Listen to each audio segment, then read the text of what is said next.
Mwisho wa safari ya kidunia kwa raia wa China aliyekuwa akiishi na kuwekeza nchini Tanzania. Jana ilikuwa ni siku ya pekee na majonzi makubwa ambapo mwili ya aliyekuwa mmiliki wa kiwanda cha Xingli kilichopo Mabibo sokoni, Bao Zhangji, ulifanyiwa taratibu za mwisho za kuchomwa moto hapa jijini Dar es Salaam kwa mujibu wa mila na tamaduni zao. Bao Zhangji mwenye umri wa miaka 50 alipoteza maisha kufuatia shambulio la kinyama lililotokea usiku wa kuamkia Mei 16, 2026.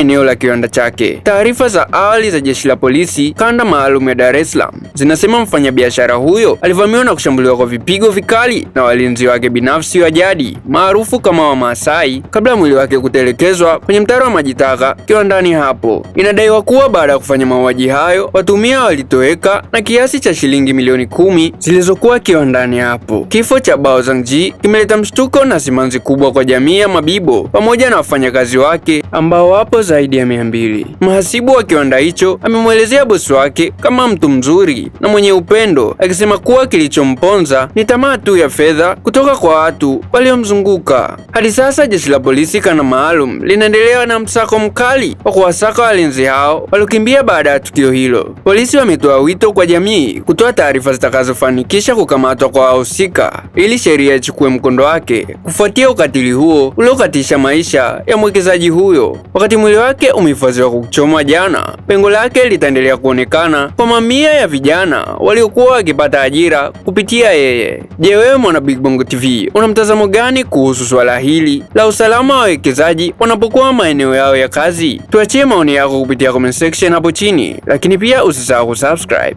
like, share, turn on notification ili uzidi kupata updates za matukio mbalimbali yanayojiri every time, everywhere, worldwide.